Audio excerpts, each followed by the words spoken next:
So obviously it's going to be pretty important in this digital age. So yeah, if Chris, you just want to come up here and get started. Great. Yay! Thank you very much. Oh, sure. Can I put it up here? Oh, of course. I'm going to reach to my right, and that's going to give you the cue that something's going to change up there. Okay? So I'll give you a brief overview of myself. My name is Chris Milton. I've been passionate about sales and marketing and people through my entire career, and what it's really led me now to do after building 2 marketing agencies and working in a variety of industries is working with companies to help them get on the same page with their sales and their marketing and their people, moving in the right direction for how they can grow and how they can really affect their top line revenue. So for me, one of the things I'm going to talk to you about today is social media, which is, I still find a very gray area, no matter how big a company is, no matter how small a company is, or even for people like everyone here that is building their personal brand, or at least has the opportunity to build their personal brand. So I'm going to make a few assumptions about the audience. Okay? So first off, primarily everyone here is 18 to 35. I'm on the top end of that, and I know this is a really wide age gap, but I think this is showing that we all kind of understand technology and what's going on. Secondly, we're here in Canada, and no matter where we are from the world, because we're here today in Vancouver, we're considered Canadian internet users, and that's actually a big deal and something that means a lot in the internet land. And everyone here is fluent in 2 languages, right? Mm-hmm. You are. English and emoji, right? This is something that a lot of people don't really understand, but emojis are becoming so common. I mean, it's built into Microsoft, and Microsoft is so old, and they move so slowly, and they accept emojis. And lastly, even though you may not use them, you understand what each of these icons are, what they represent, and you know that it's a social media platform and a tool. So I'm going to touch on 5 different things to leverage social today. The first one is becoming a verb and a noun and accepting it's okay to be identified by your skills and having a title. The second is finding your fit and knowing where you should kind of interact with on social media. The third is unlinking everything and putting your social media in a silo, each individual one. Public privacy, I know those words don't usually go together, but it does mean something. And lastly, knowing that platforms come and go. So let's jump into the first one. Being a verb and a noun really means how do you identify yourself and how do you understand your skills. I met 2 lovely gentlemen when we walked in, and forever I will know them as the hockey coaches. Right? It's okay. It's really okay. Everyone in this room who has their skill set, who has that first summary on LinkedIn, who has anything on their resume that identifies their skills and their assets that they can bring to a company, that's how you should be branding yourself everywhere. Understand that your personal brand is more powerful than your name. For me personally, I have to fight with 7 different Chris Miltons around the world for usernames, for SEO. It's terrible. I don't want people to know my name. But luckily, I'm the only one that does marketing. And so I make sure that my name is tied with that. Be proud to be identified as your brand. Narrow your focus and specialize. This doesn't mean that it's bad. Finding your niche and understanding that you can actually have better results as a specialist and scaling up within that specific industry is actually really important. Personally, I've had much more success focusing on 2 to 3 industries that overlap with each other than trying to service everyone. While you as a generalist can go to any company and provide a lot of information, a lot of data, and be a huge value, you can be even more of a value to focusing on 1 or 2 industries that you're passionate about. For you 2 hockey players, I'm going to use you guys as just an example. Being in an industry where you can actually take that side hustle that you have of being hockey coaches and turn that into leverage for your 9 to 5 is really important and something you should take advantage of. Whether that's manufacturing, working for a company that makes equipment, someone who runs sports operations, someone who's even in professional sports or providing services to those people, that's actually something you can leverage outside of what you're learning in school and your work history allows you to do. So that's something that you really have to understand and know.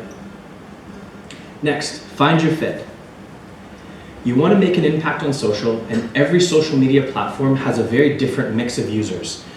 Who here thinks that the #1 age group on Facebook is under 25? Yeah, okay, you're right, you're right. But what is the second largest one in Canada? Like over 50? Yes. The second largest user group in Canada on Facebook is 50 to 65. And that's something that a lot of people don't understand and is a huge myth when companies are looking to target people on social media for leads. These downsizers are huge into Facebook. My father-in-law, for example, he spends more time on Facebook than I do. I don't understand what he does. He's not moving slower, he just spends a lot of time on there. So understanding that Facebook is shifting towards the older generation, that Pinterest is still predominantly female, it's almost 70% female users over male users, that Pinterest is also a search engine more than it's actually a social network, and understanding that the Snapchat and Instagram battle is never gonna end. You're always gonna have to pick which demographic you're gonna go after and which platform you're gonna use for your information. More on that later. So find your fit, know the different mix of users, know what they're there to do more than anything else. If you're contacting someone cold, doing it on LinkedIn, it's okay. Doing it on Facebook, you're not gonna meet very many people. So knowing what people are there for, you can tell a lot about their description, about how they're talking about themselves. Some of those in-between networks like Twitter, you can tell by someone's description if they're there as, a mom or a dad, or if they're there for business. That's something you can really pay attention to and understand. Third, unlink everything. How many people have been frustrated on Twitter when they see someone post, the tweet is cut off, and there's a link to Instagram? You get frustrated by that? Because what does that mean? It means you gotta jump to Instagram to actually figure out what the hell they're saying. And that's actually a really bad thing for social media.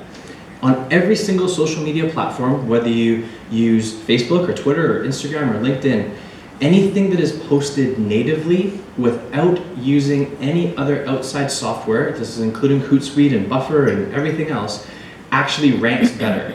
So if you're trying to get your information out there to an audience, posting it directly on that platform for that platform without pointing anyone anywhere else is actually in your favor.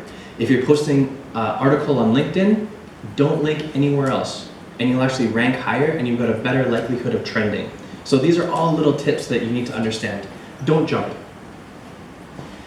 Understand that each platform has different best practices, image size, text length, character length, as well as etiquette. Follow those things, know them, master them. And again, like I said, don't link between each. Next, public privacy. Who owns the information that you post on social media? Who thinks that it's you? Who thinks that it's the social platform? All right, we can shortcut this one. That's correct. The best privacy policy is to think ahead. Plan ahead and understand that anything you post is no longer yours. For me, for 6 hours, I was the face of Nordstrom's. I recommended face cream, sunscreen, and something else before they took down my profile picture. The point is, I had zero way of doing anything about it. They could have kept my profile picture up there forever because it was my Facebook profile picture. They took it from a public platform, and that means that I couldn't do anything about it. I could have recommended anything that I hated, and it's out of my control. So understand that the best thing you can do to get your image clean on social media is to just follow a couple rules. Filter based on what that personal brand is about, and what I like to use is the grandma, kids, and boss test. If any of them are gonna get mad, it's probably not a good thing to post, right? Stay true to your brand because whatever you post should work in your favor, not against you. You shouldn't be scared that a boss is gonna Google you. You should be happy that they do because that's an asset that you can use in your favor. So build your platform, share articles that are relevant, talk about things that you're passionate about because all of that relates back to how well you can do in your career. Right, hockey guys? Yes. Okay, good. Lastly, platforms come and go. Okay, there's a lot that's happening right now. There's 2 platforms that are going to be gone in January. Does anyone know who they are? Vine. Vine is one, and the second one is Beam. So they're going out of business for 2 different reasons. Vine obviously really screwed up and did a lot of really unreactive things, and all of their influencers left. And Beam was founded by Casey Neistat and the founder of, or one of the VPs of engineering at Tumblr. and they were just acquired by CNN to become a new media outlet. So both of these platforms are going to be gone in January. The users will be able to download all of their content and save it. But the point is, if you're banking on your audience being there, you really don't own the audience. They're going to be gone. And my advice to you, if you're really trying to leverage your network for success, is to get people off of social media as fast as possible. Get the interaction that you're having, if it's valuable to you, onto email, onto phone, get in person, get in touch with these people, especially when it revolves around your career. Get a website if you can, just for lead capture, just to share your thoughts, just to be blogging here and there, because I can't tell you how many times when I'm working with sales teams and the guys are talking about a hot lead. It's awesome, we've got a hot lead. When are you meeting with them next? Oh, I don't know, the guy's not getting back to me. Well, how is he not getting back to me? He stopped messaging me on LinkedIn. That's bad, right? Because you don't even have the email address. You don't even have a way to get in touch with someone outside of the social platform. Your reliance on the social platform is actually a bad thing. You want to migrate towards anything else. In any company, in any person's Rolodex, your email list is gold. That's a huge asset that you can have that you build along the way. Count on your email addresses, don't count on your usernames, because it's something you can use and leverage in the future. So that's it. That's social media in a nutshell for me. I'm gonna be nice as well. Connect with me after today. I love being able to give value to anyone who needs advice on sales and marketing and HR and anything that I can help you with. Because of that, you can find me on most platforms using my handle, Chris Milt. You can get these slides as well as a recap for the video at chrismilton.ca/cap, and it's already live if you want to check it out. And you can also email me directly, and I do respond to emails, and if you do have any questions, please let me know. It's a pleasure speaking with you. It's the second time I've been here to speak with the HRNA, and you guys are great. I look forward to hearing from you in 6 months, a year, 5 years, and hearing about how much success you're having in your career. So thank you very much for the time. Have a good night.